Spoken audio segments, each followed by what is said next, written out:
All right. Hey, everybody. My name is Tom Metelsky, aka IB True, and I am joined by our co-host, Evan Pollinger. What's up, Evan?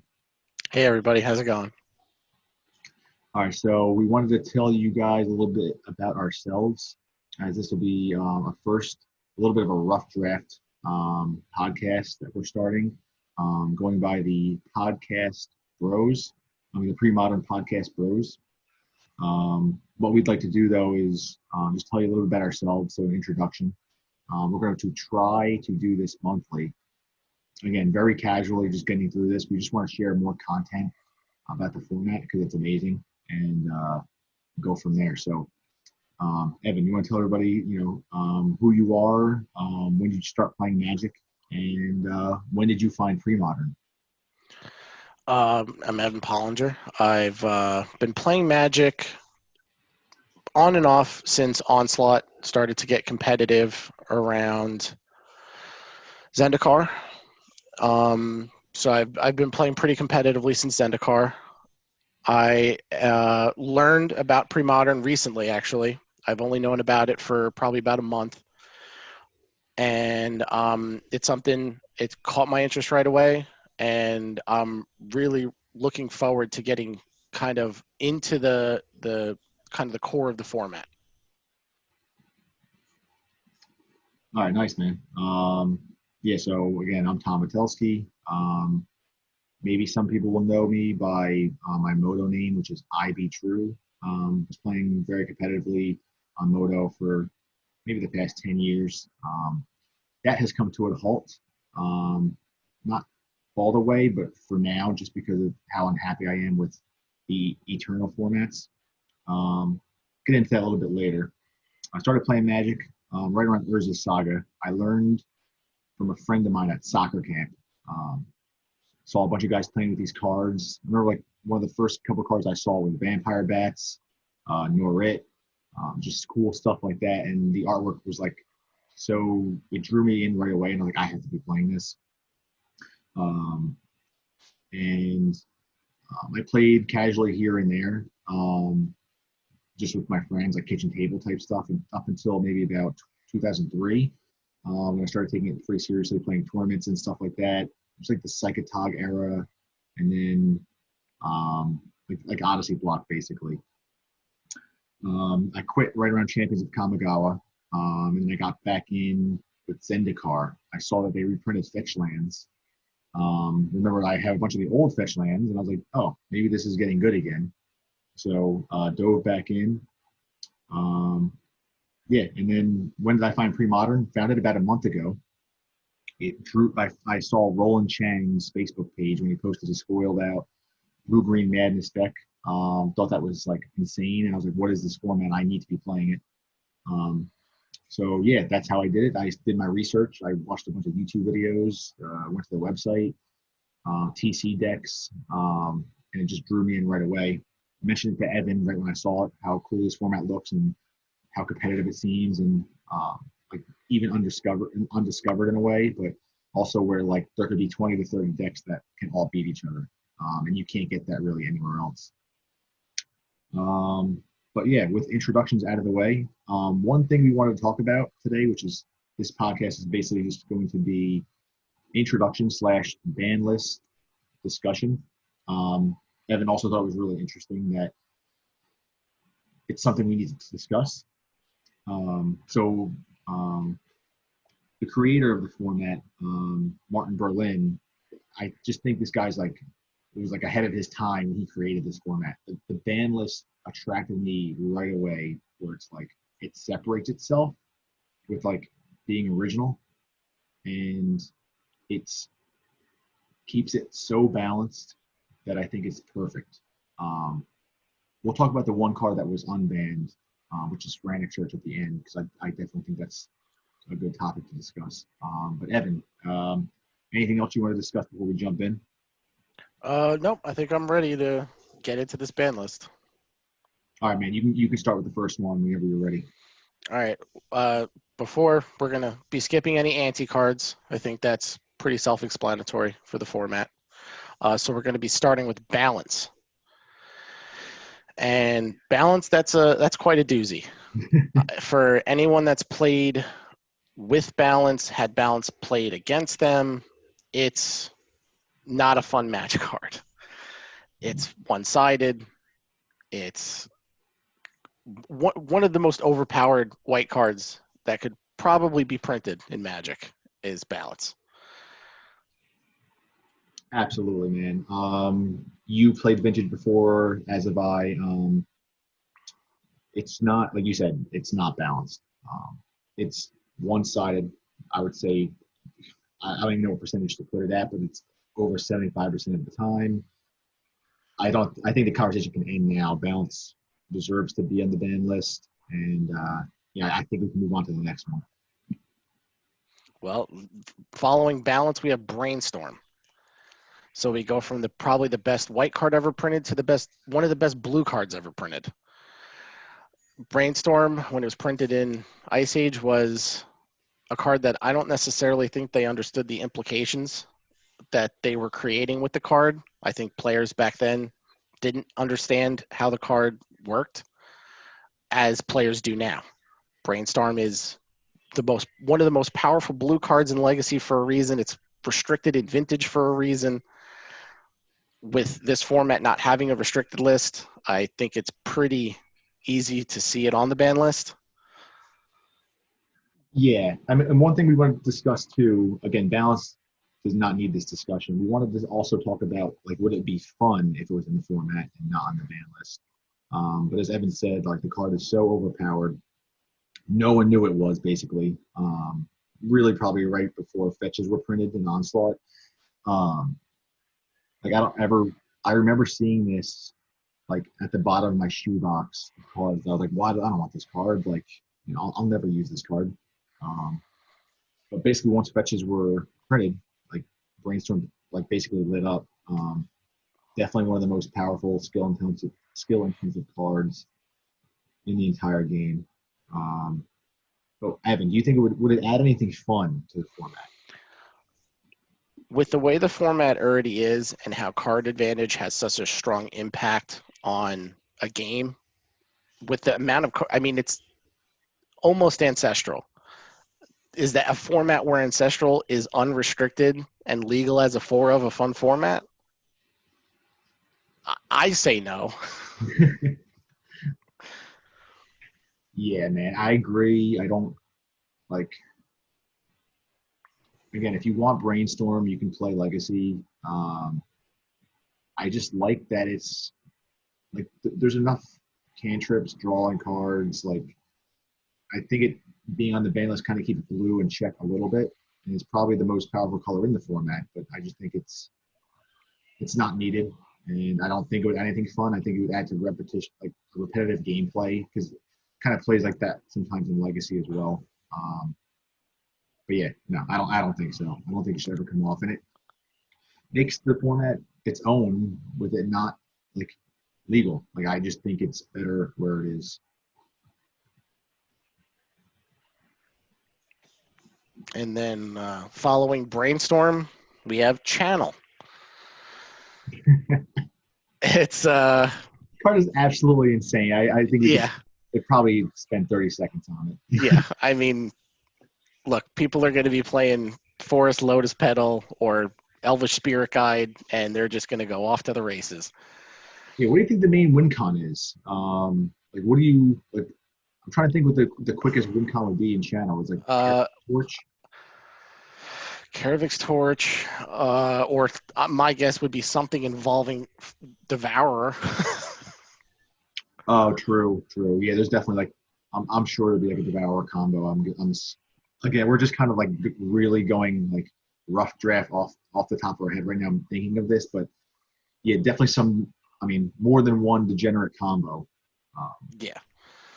And, like, again, on a turn 2 win, that's not fun. We don't even have, again, I think we're done with Channel. All right. It basically banned everywhere else, like balance. Yeah, it's just one of those cards where it's banned everywhere else for a reason. It should just follow suit in this format. The next card behind Channel is Demonic Consultation. Yeah, you and I went back and forth a little bit on this one. Yeah, you can go first, and then we'll kind of go off each other. I understand why it's on the list. Demonic Consultation is a pretty impactful and powerful magic card in its own right. It is a tremendous enabler for a bunch of different strategies, mainly combos that would benefit the most from Consultation. It's one of those things where I think it's on, for me, I see it as on the line of what is legal and not legal in terms of individual power. Yeah, I know when you said that earlier, I was thinking, I think you're like right, but like, I don't know, it's risky. Like, And I only say that it rides the line because combo in terms of like a storm deck or something like that is inherently weaker in this format because there's not as much finishers. right. Yeah, I think that the only, from what we see, most of the competitive storm decks are all like mono blue, like brain freeze decks. I'm Yeah. assuming that if this was legal, they immediately become blue black, or like they slide into Doomsday. I'm assuming. Yeah, I don't know. I kind of like that Doomsday. I mean, Doomsday's been so ridiculous now in Vintage. Like it's nauseating. It's probably the best deck, to be honest, in Vintage right now. Where before it was like Fringe, and like Consultation is so obnoxious. I would just be too worried it would add some. It wouldn't add anything fun. It would make it Yeah. less interactive. Like, It would immediately slot into any combo deck, whether it be, Doomsday or even potentially like an Ill-Gotten Gains. It could be the tipping point for those decks where all of a sudden they go where they're fairly in check now. You give them Demonic Consultation and suddenly they're in the stratosphere. Absolutely, yeah, and it might be too much.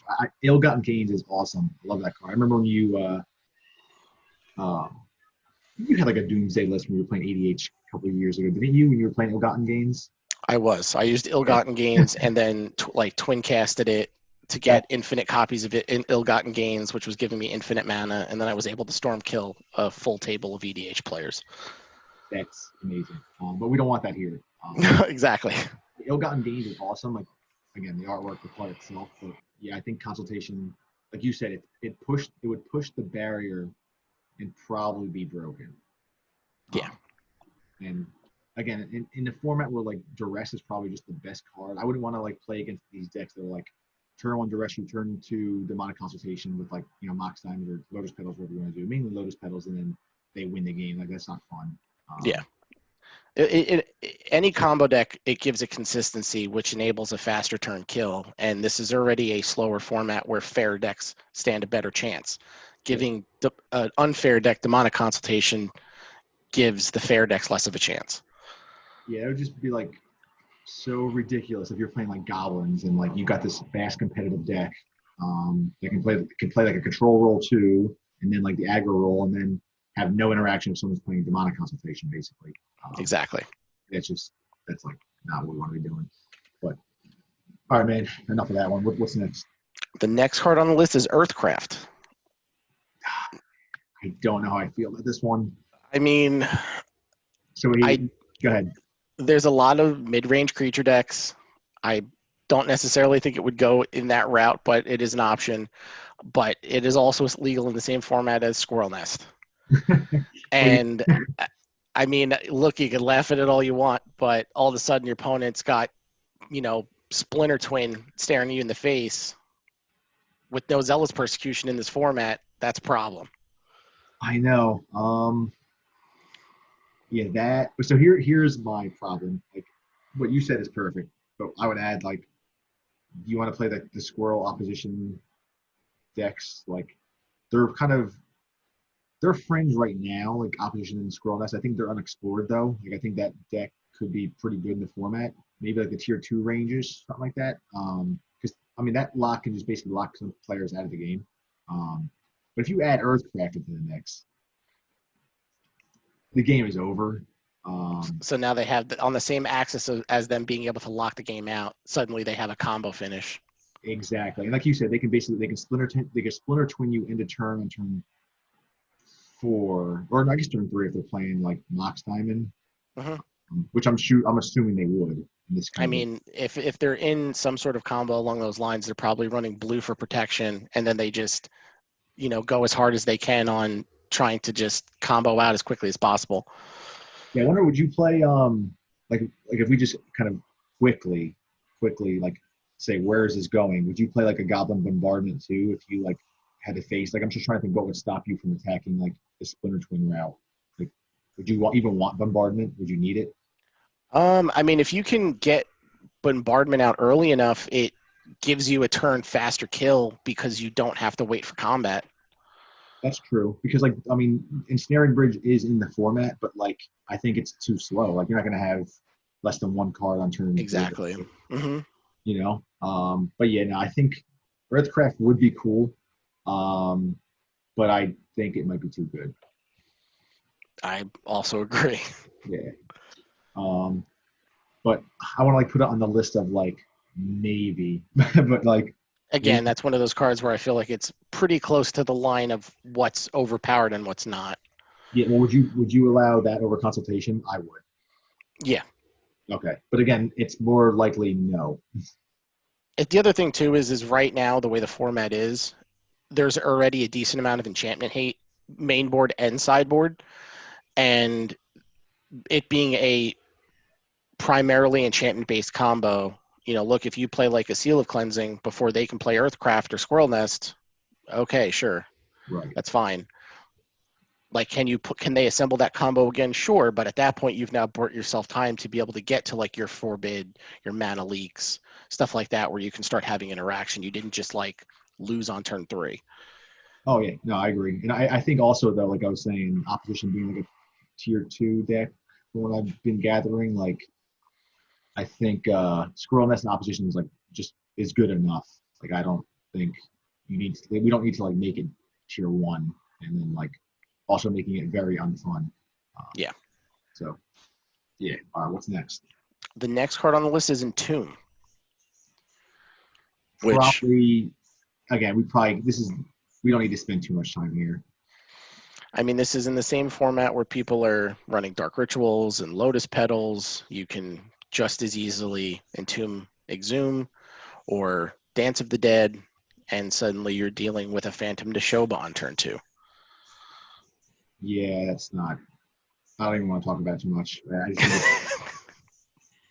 Again, I love the art, I love the card, but not here. Yeah, and like I know you don't have much more to say either, so I think we can go on to the next one. The next card on the list is Flash. Okay, can I talk first? Sure. I think the only broken thing with it in the format is Rector. However, and Bargain is banned now, which we'll get to later. It wasn't, but then it is now. I just don't know if I want to be like dealing with those games. Like I just don't think I want to be dealing with those games. Like I think it is a maybe, and maybe I think it's a maybe. And as of right now, above Earthcraft, where I consider it, but I still don't think I want to be doing those kind of games. What do you think? I'm sure there's got to be some card that we're just not thinking of that is an enabler for Flash, aside from Rector, that just puts it over the top. I mean, I have experience playing with it with Rector and with Protean Hulk in Commander, and I mean, if the card resolves, the game is over. Exactly. I'm trying to think of the enchantment you would get though. Like, let's say Rector is the best one. Just trying to think what you get now. I mean, it's something broken, but I just can't think of it. I mean, like you said, even just being able to like turn 1, get a quick opposition out in a smaller deck is kind of it's a problem. Yeah, that's not. Yeah. Or even in a replenish shell, being able to go for your any of your parallaxes. True. Oh yeah, that's true. You put out a quick parallax tide, and then suddenly your first 4 land drops are exiled, and at that point they've now gotten to their 4th land drop for replenish, and you didn't get to play this game. Yeah, actually, now I'm going to retract a little bit. Let's put that past Earthcraft. I think Earthcraft right now would be closer to the list I would allow. Like, yeah, I think Flash is too. It's like consultation. It's risky. Yeah, Risky. it's some sort of a combo enabler that. I mean, I feel like we're just scratching the surface with what we've talked about, and that there's something like Flash is a pretty deep pool. Yep. Yeah, probably just again too risky and then not fun. Yeah, no thanks. All right, man. After Flash is everyone's favorite counterspell, Force of Will. That's rough. It's the best counterspell printed in Magic. Blue is already arguably the strongest color in the format. Does that need another free counterspell on top of Daze? No. If you want to play with Force of Will, that's, you might as well just be playing Legacy at that point. Yeah, exactly. It's like Brainstorm. You get that gameplay in Legacy and Vintage, and then it's more broken with the combo decks. Like, I wouldn't want to, like, the combo decks in this format are one, so much fun, but they're also able to be kept in check.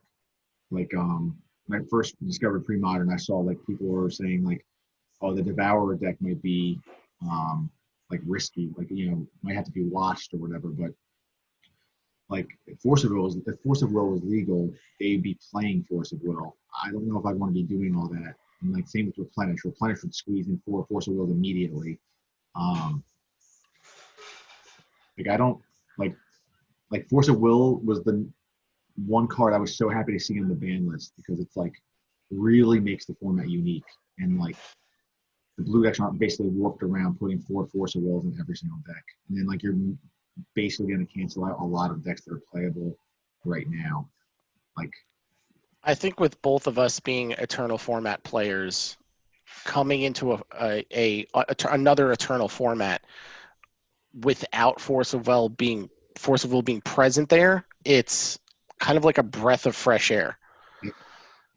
Like, I can't tell you how happy I was to see like Mana Leak as the counter spell of choice for this format. Yeah, versus Force of Will. Exactly.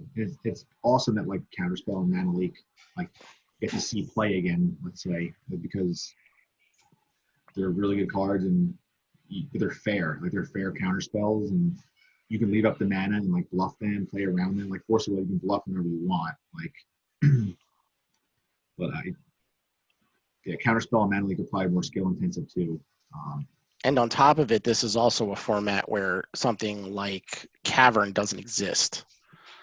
So you're playing tribal elves or you're playing tribal goblins, and then suddenly you can't Cavern your goblin. Now your lackey gets forced on your turn 1.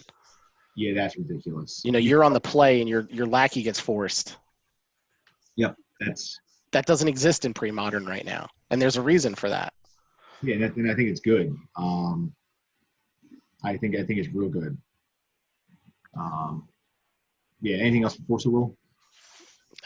I'm happy to see it on this ban list. Same, man. What we got next? Goblin Recruiters. And Goblin Recruiter is a card that at first I was like, okay, that seems like a card that might be fine to be legal. And then I forgot Ringleader is legal and realized Recruiter is right where it should be. Absolutely. Yeah, I think I'll say a couple more words and then we can move on. Evan, we talked about it before we started. The amount of time that players would take doing their little pile and stack, that would be worse than when Top was legal in Legacy. And I will be done now with the conversation. I 100% agree. There's going to be a lot of, oh, I need this goblin. Oh, wait, I need that goblin. Oh, wait, did I stack this properly? Did I put this back in the order I want it to be? That's a mess. It's just not something that needs to happen. No. But yeah, all right, man. What we got next? This next one's a good one. The next one is Grim Monolith. You start. I mean, it's one of the best mana rocks ever printed. I don't want to play in a format where my opponent can go Ancient Tomb Grim Monolith on turn 1. and I go land pass. Just doesn't feel like we're playing the same game of Magic. No. Because I think like Ancient Tomb and City Traders, I like them.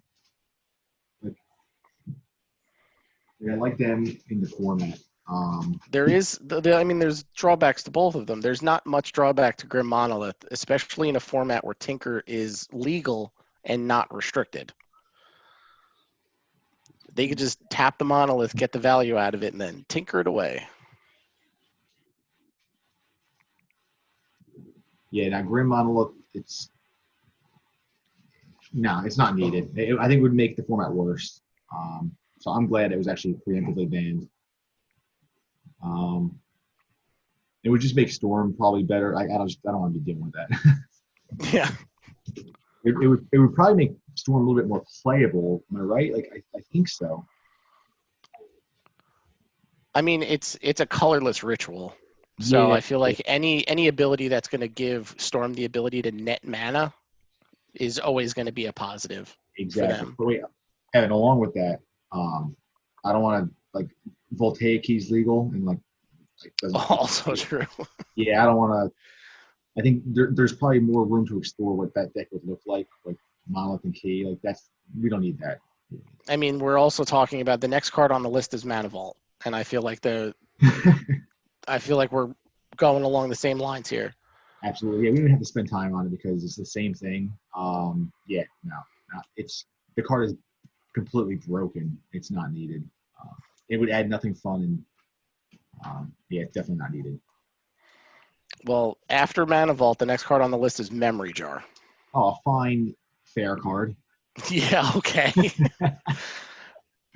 I mean, it's a colorless draw engine in a combo deck. I mean, I'm sure there's some sort of implications down the line for a Tinker package or even Welder. I like Tinker legal. You can't have Jar then. So you kind of have to have one of the two. And I think if you banned, like, let's say Tinker was banned and Jar was legal, you'd have the problem with Jar because I think Dark Ritual, like Lotus Petals, not even probably I don't know if they would run Mox Time in these type of decks, probably not, but like Jar's also like usually one-sided. I feel like it's definitely a skill-intensive card because you have to go off with it when the time is correct, but I don't know. And then I get it. No Rod's legal in the format, which is like a great card to have in the format, but I just don't think it's good. And I like having Tinker legal. I think what you said is 100% true. I mean, there's a reason it's the only non-mana artifact on the ban list. Yeah. At least right now. So, I'm with you in saying I choose Tinker over Memory Jar. Yes, absolutely. Would be cool though to have like a Memory Jar deck, but then after I would lose to it, I'd probably I retract that statement. Yeah. I mean, like I said, I think if Tinker is legal, then there's definitely going to be some problems. And I feel like even if Tinker's not legal, there's a chance that we go down some slippery slope with Welder. Yeah, because Welder is like also broken, especially if you have two going like actively.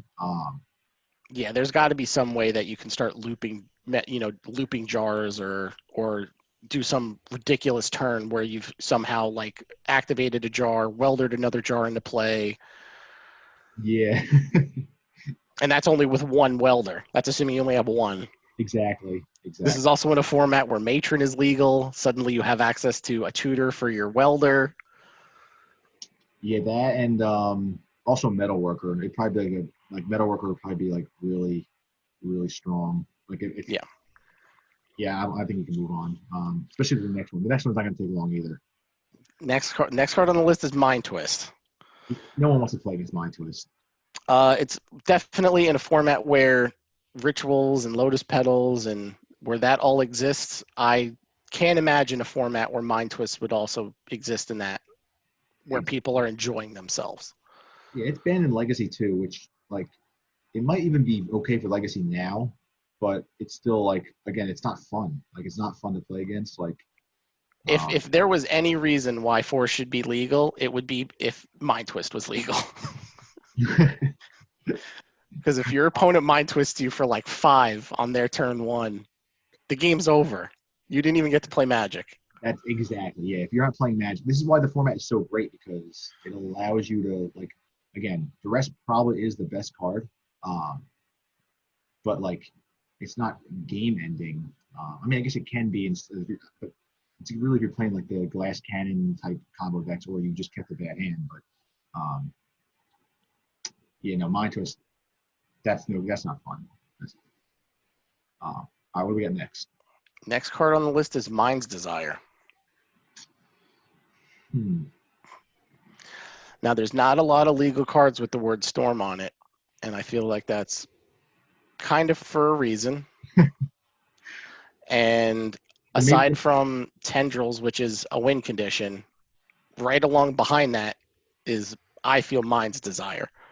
Yeah, probably the most broken mechanic all time. Yeah.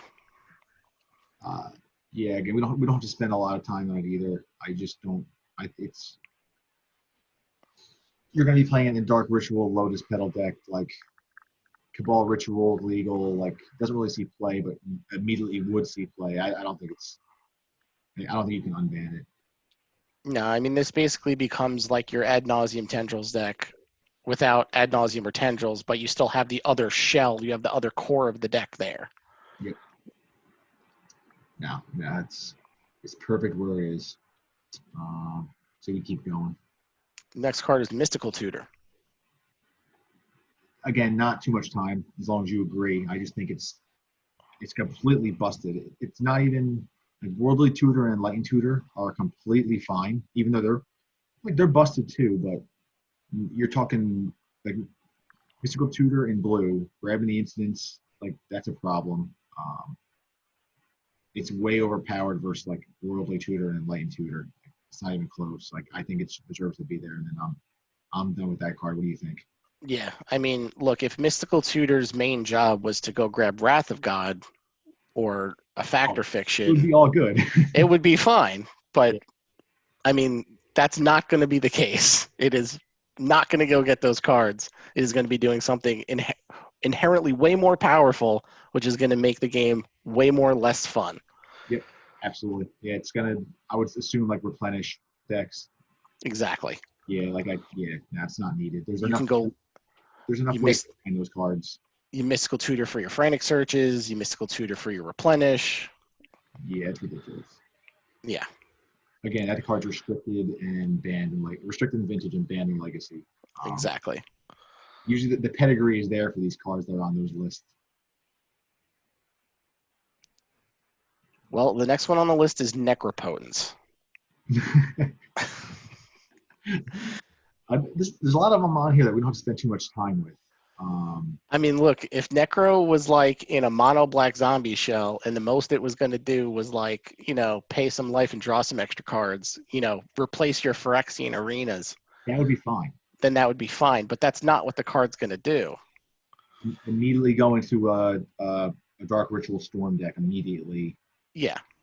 Your opponent's going to pay 12 life, and next thing you know, the next turn they get, the game is now over. Exactly.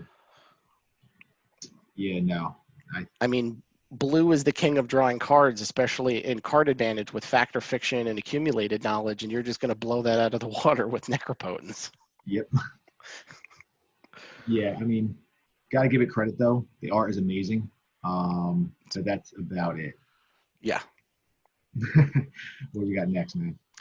The next card on the list is Show and Tell. I got to start. So I think it would actually be fine. And I wonder if you agree with me, but I think it would be okay.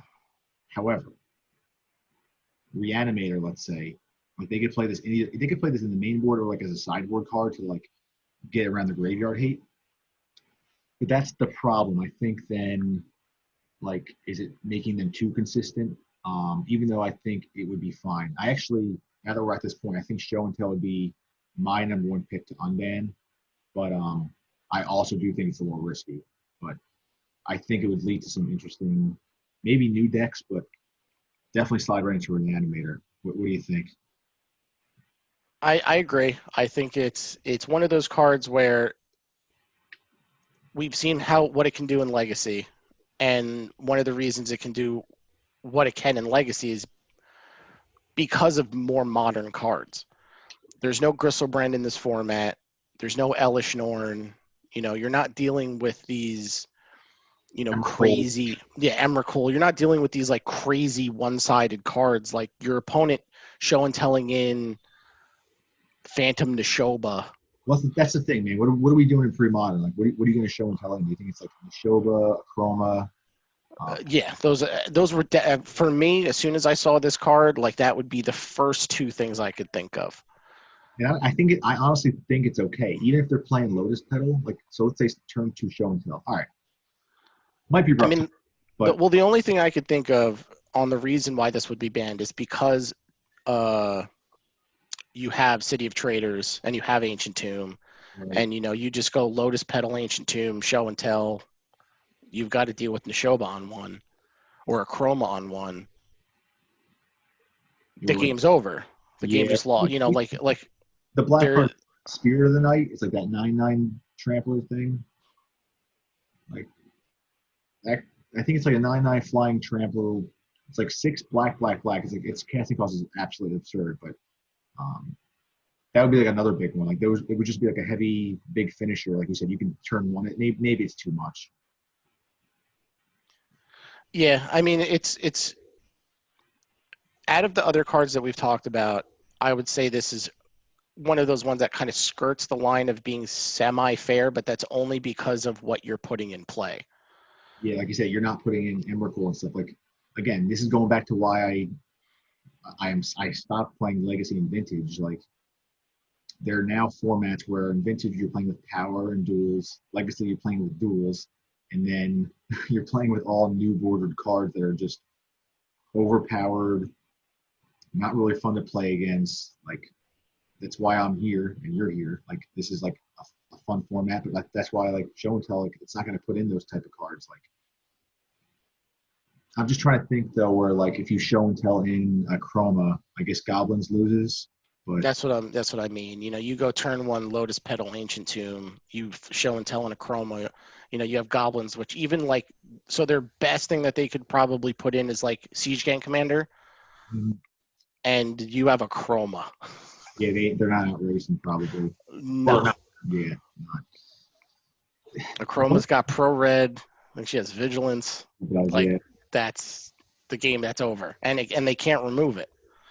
I'll tell you one thing though, man. So like, Sly/Burn is probably, in my opinion, the first or second best deck, like with land still. Like probably. And I'm not a big fan of like Sly Burn strategies. Like, I just don't like the way the gameplay is. Like, I really don't like playing against them. And it's one of those decks too. Like, honestly, any format I played, I love when I beat Burn or Sly. Like, I just because I don't like the decks. But I'll tell you what will maybe settle them down a little bit is if show and tell was legal. I mean, that is true. They don't, like I said, there's no Elish Norn to keep those small creature, like aggressive creature decks in check, but being able to stonewall them with a Chroma is a pretty huge problem for them. Or Neshoba. Or Neshoba, yeah. It's over. And that would make me happy. I do think if show and tell was legal, I think Sly would then, honestly, it would be settled because it can't, Burn Sly decks can't interact with show and tell. I mean, the other on top of, obviously it could be its own dedicated deck is, you have show and tell that now suddenly slots into these oath decks, where it gives them potentially a transformational sideboard, or it gives them a backup plan to, hey, look, I happen to draw my Neshoba, and because Brainstorm's not legal, I can't shuffle it back in. So instead of me hard casting my Chroma, I can now just show and tell it into play. Yeah, I guess you would play like the show, like show and tell oath decks, like how Vintage used to play back in the day. Yep. It would make Oath better because I think Oath is like not fringe, but it's like just not good enough, like from what I've seen and played and tested. It has to have a very good draw to be able to keep up with the more aggressive decks in the format. Yeah, and you probably have to main deck like Funeral Pyre. The guy just like it's not really a good card. Um, like was it 1 white mana to exile a card from the graveyard and give them a token like to get trigger? Like that's not really a good card. But all right, so yeah, I would say then show before we go move on. I would say show and tell would be the first one on my list to maybe test out, and then the second would be Earthcraft. Yeah, I'd agree. At least with the cards we've gone through so far. Yeah. Oh yeah. Exactly. Yeah, we got more to go. We're almost done though. But what's the next one? Next one on the list is Strip Mine. Maybe we just move on. Yeah, I mean, it would be one thing if Strip Mine was restricted. Yeah. But because there's no such thing as a restricted list for this format, playing in a format where 4 Strip Mines and 4 Wastelands exists does not sound like fun. Exactly. And I got to be honest, Wasteland, when they made Wasteland and Tempest, Wasteland is balanced. Like Wasteland makes sense, like flavor-wise. It is. I do think it's balanced, and Strip Mine is not balanced. No. Right? Would you agree, though? Like, Wasteland is like an actually balanced card. Yes. And Strip Mine is not. So no. We'll move on. The next card on the list is Tendrils of Agony. Yeah, I think another quick one here. We're going to have another one that's quick after this, but I think Tendrils can stay where it is. Yeah, I mean, like I said, you have your ad nauseum Tendrils deck for Legacy. This is half of that. It's your win condition in Storm. It's a fast win condition between Lotus Petals, Dark Rituals, Cabal Ritual, Duress. You have a lot of enablers that can just make Tendrils a very, very fast win. And I think that would inherently be bad for the format. Absolutely. It would push out too many things. I do think though, because I do like Storm like as a mechanic and like just being legal in formats, except for this one. But like I think it's a cool concept. How sick would actually like let's say all these Storm cards were like not banned. Like the Storm deck would be so sick. I mean, it would probably be the best deck in the format because there's no such thing as Mindbreak Trap or Flusterstorm. That's exactly why. Yeah, and you don't even get cards like I feel like this format would be a little bit better if there was a card like Spell Pierce. Like even just not having a card like that is like it's like tough at times. Like but again, yeah, now it's too broken. So I think we go on to the next card, and this card's broken too. Time Spiral. Yeah, we don't have to spend too much time on this, right? No.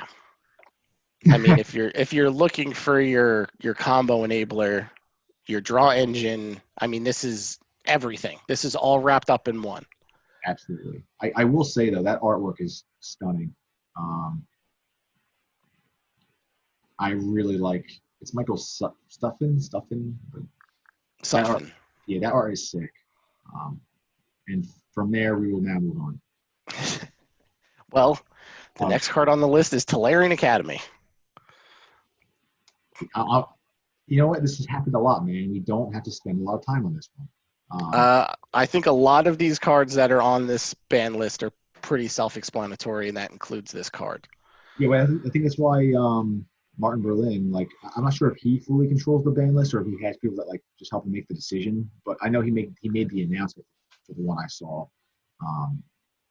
But it's like well done, and like yeah, Academy should be on the ban list. I think it's too risky.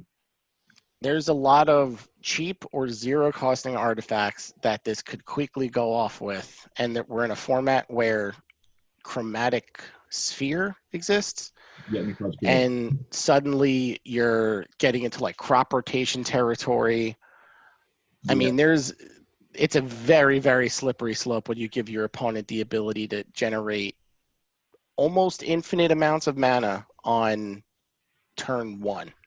I'm trying to think real quick off the top of my head what would be like an Academy deck. So one thing that immediately goes into my mind would be you're going to play like 4 of these. You play like 4 Lotus Petal, 4 Jeweled Amulet, the 0-mana one, Barb Sextant, Chromatic Sphere. Like you're gonna, if there's any more other, they're probably gonna play Ornithopter. I really don't know, but they might. Like it's gonna be like a mud deck, and then basically smokestack them or Mishra's Helix the player out of the game. Right? Could you see something like that? Yep. I mean, we're in a format where Turnabout exists, where Frantic Search exists. I just forgot about Frantic Search with this. That's ridiculous. Yeah, I mean the more you look into it, the deeper it's going to get, because this card is one of the most powerful, if not the most powerful land ever printed in Magic. It probably is. This and Cradle most likely. The Cradle's fine in this format. Like it actually barely sees play, which is well. If there was 20 creatures that all cost 0, Cradle would be a different story. Exactly. That's why Academy is way too good. I think you're right. It might be the best land ever printed.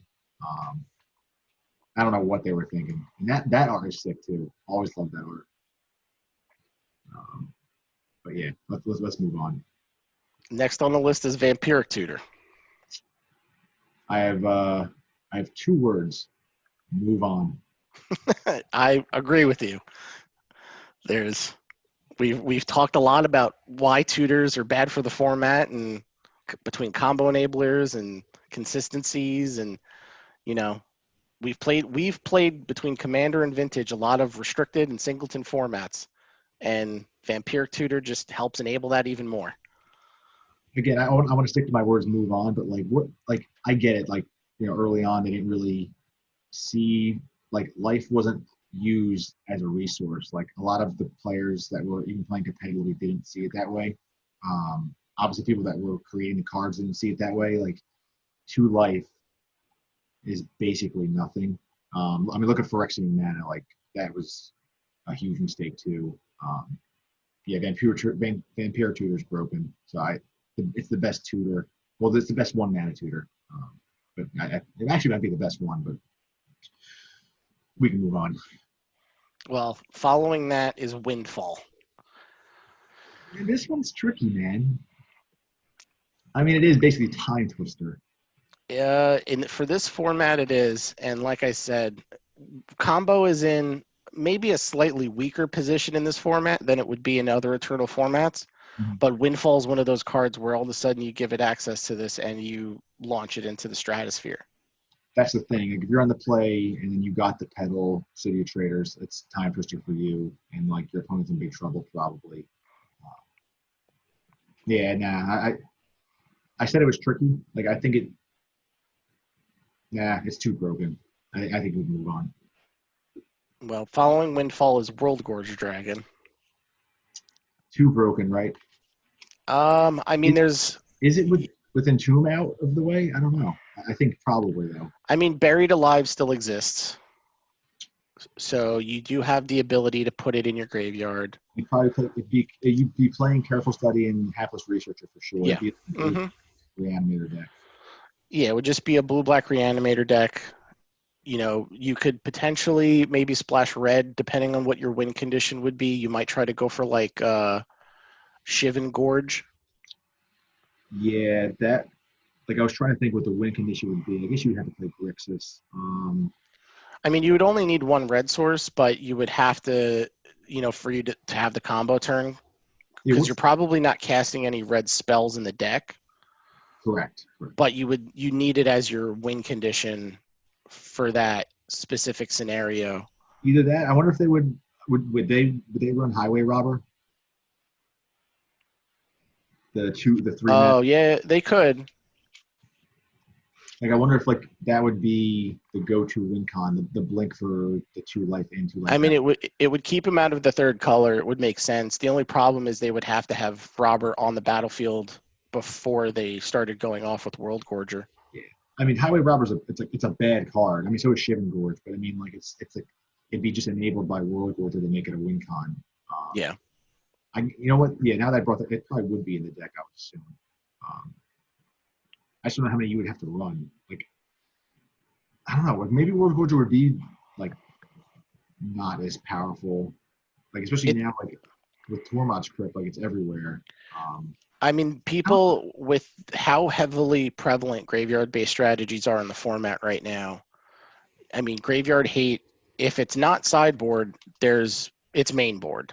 And, you know, graveyard-based strategies like this, especially ones that are very glassy and, in all honesty, not very fast, it wouldn't really benefit a lot for this. Like, I feel like there's not a whole lot that they'd be able to do. I know, unless, again, you know, we're doing this podcast like casually, just like for all the people that play Premodern and want some, want some content. Like this is why we're doing it. Like, you know, me and you, we decided to do it just for fun. If we're missing something, you know, we apologize, but I think World Gorger might not be like that insane. But again, unless we're missing something. But I mean, so even with if you did go the Shivan Gorge route, Shivan Gorge is what, 3 to activate? No, 1 in a red. So the fastest you could do it is you would have to, assuming you needed Buried Alive to tutor up the World Gorger because you didn't have it in hand, you would need 3 mana for the Buried Alive, and then you'd need. Evan, you're right. It's 2 in red. It is 3 mana.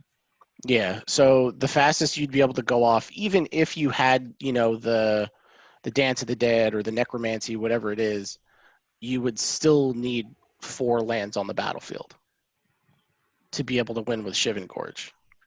And that's pretty, I mean, I feel like that's not super out of control. Oh, yeah. No. I mean, we're in a format where Wasteland exists. We're in a format where Duress is one of the most prevalent cards in the format. World Gorger is, in and of itself, not a super powerful deck. Like I said, it's a very glass cannon-y. Yes, it's flashy, but in a format like this where, unless we're completely just missing a win condition, there's not a whole lot here. Exactly. If we are missing one, though, I'll have the comments open. I think I'll just upload this to YouTube. Again, we'll get better at this as time goes on, but we wanted to, I know me and you were excited about this. And we wanted to get it out like quickly.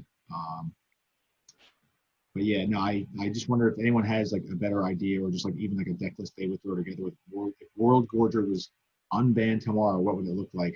Actually, we might, when we're done, man, if not today or tomorrow, me and you can try to do something with it just to see. But sure, this might move to number 1 for me on the list where it's like it might be okay. But again, I don't know if it would be fun because if you do start like to play against, because if you get the combo going, like you kind of sit there and they go through their loops. But I mean, you can just scoop obviously, but once they show you kind of the loops of the win. But I don't know. I think I would lean toward maybe it would be interesting off the list. But again, we're just going like kind of off the cusp.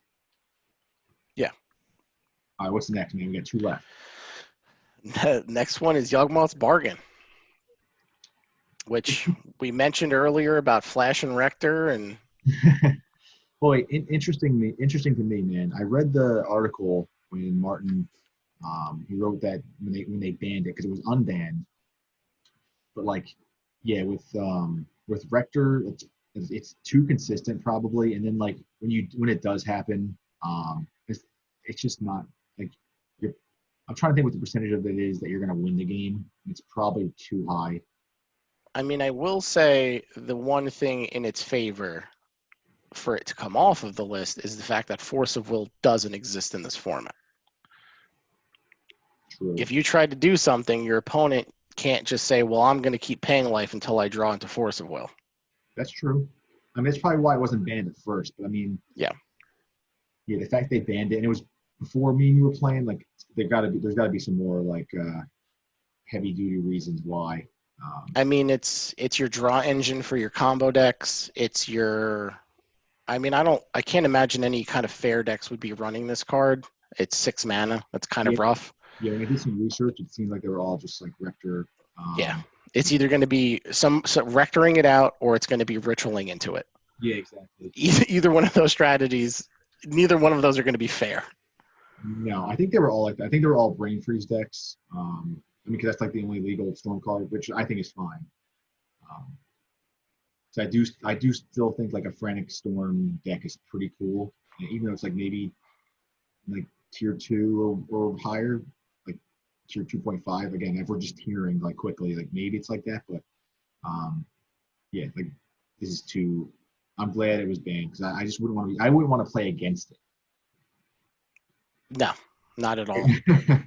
So, all right, man. Last but not least, the most fair card on the list, and I say that Yep. 100% sarcasm. Yep, Yogmot's will. Not that it's the most broken one on the list, but like, again, some people may have never even cast it or played against Yog's will. I mean, it's so busted. I mean, I know I keep going back to it, but Ritual Storm, giving it access to unrestricted Yogmot's will is just a bad idea. You can honestly win on turn one. Like, you can have that hand where it's basically going to be, like, let's say Brain Freeze is the only legal one. Like, you could have that, like, that hand where you just basically storm out your hand, or ritual out your hand, Yog's will, storm from your graveyard, and then you win. Like, it's not. Yep, it would not take much. No. This would immediately, Lotus Pedaling, getting all of your black mana, and then being able to Lotus Pedal back out of your graveyard to get your blue mana. And either whether it's for cantrips or whether it's to cast your Brain Freeze, it would quickly get out of hand. Yeah, not saying like, I mean, I don't even know if we could win on turn one with Brain Freeze, but like, let's just say Magical Christmas Land turn one, turn two. Like, I honestly think Yog's Will legal would be, like, I think consistently turn three. I could be wrong, but I could definitely see that being a thing. For sure, turn three, because turn three, I mean, assuming you're in a blue-black Storm deck, I mean, turn three is the turn you get to leverage your advantage with Frantic Search. Yeah, exactly. Yeah, Frantic Search, and like, I don't even think you'd want. I don't think you'd want to be duressing on turn one either. You probably want to duress you probably want duress turn two. Yeah, you would either want to check to make the coast is, make sure the coast is clear for your combo turn. I mean, you could even start getting into like peak territory. Yep. Just as a cheap cantrip. I mean, you have Opt. Yep. No, I mean, duress is really skill intensive too. I think you want to, like, if you have one duress in hand and you're playing a deck like this, like a Storm Yog's Will deck, you're gonna probably not, like, duressing turn one's wrong most of the time. So, like, if you can win turn three consistently, like, look at your hand, all right, turn three, you're gonna definitely duress turn two. Maybe you can even wait till turn three, and then is it when you go off. Usually duress turn one is incorrect with Storm, depending what your hand is, obviously. Yeah, I mean, if you're going in blind on the play with a duress on turn one, that's one thing. But if your opponent is, on the play and you already know what they're playing and you're just duressing turn one for the information, you're giving potentially your opponent a lot of time. 2 turns is a lot of time to either draw extra cards, or even just the cards off the top is a lot of risk that you're taking. Yep, absolutely. Versus 1 turn of risk if you do it on turn 2. Definitely. Well, man, that wraps up the discussion for the ban list with what we thought. And if I asked you right now, though, all right, man, you can pick. Again, I don't want to go too much. Like, we just want to discuss the cards that were banned and how we felt about it. I don't want to go like, oh, what we think should be, but we can talk about maybe what we think could be banned. Another podcast. But if you could unban one tomorrow, and let's just say you had to, man, what do you pick? I would say the card that I would be the least, I think would be the least impactful and would continue the health of the format would probably be World Gorger. Like I said, unless I'm missing something completely out of left field, right? I think World Gorger would just be the one where it's like, okay, that or maybe Show and Tell, but I still think it's World Gorger. Yeah, since you said World Gorger, because it's on my top 2, like, of which one I would go with. Again, unless we are missing something, but hopefully someone can share something in the comments, or me and you can prove something up and be like, oh wait, never mind, it's at the bottom. This was a terrible idea. What were we thinking? I would probably lean towards Earthcraft, and like Show and I can't decide, man. If I'm leaving World Gorger off. All right, gotta pick one. I'm gonna go with Earthcraft. I just like the card. Like, it's cool. I think it would make like Squirrel's Nest more playable, and that card is cool also. But I do think it might be too broken. But then again, like, I don't know. Like you should be playing it in blue and green. Like, I mean, I'm a Splinter Twin player in Modern before it got banned, so I would love to see another Splinter Twin deck come around. But I'm going to go with Squirrels. I mean, not Squirrels. I'm going to go with Earthcraft just because I think it would be interesting. Maybe too powerful, but it's worth the risk. It's worth the risk. And this is only if I had to make a decision. And I like Earthcraft as a card, but well, that's also because I picked World Gorger. correct. I would pick World Gorger because I see the same thing. Actually, I'm like excited for us to kind of work on that tomorrow because I think we are missing something and it probably would be busted, but Yeah. Yeah. Well, I think we mentioned it earlier in the show of, card advantage is an incredibly important thing in this format. And being able to turn your draw spells, like your Careful Study into 1 blue, draw 2 cards. yeah, Pretty good. no, absolutely, man. But all right, cool. Yeah, we knew this one was going to go longer. We're going to try to keep it to an hour, but again, it was the first episode introduction. Fan list got us excited to talk about, and then had a question from someone on Facebook, so I figured we want to get that answered. All right, cool, man. Evan, do you have anything else? Nope. I hope everybody enjoyed the show and appreciate everybody who listens and watches. Yeah, appreciate you guys. Again, we're doing this for all of you and for ourselves just to have fun and talk with the format we like. So, yeah, we'll try to do this once a month. And again, thanks for listening. Take care, everybody. Bye, everyone.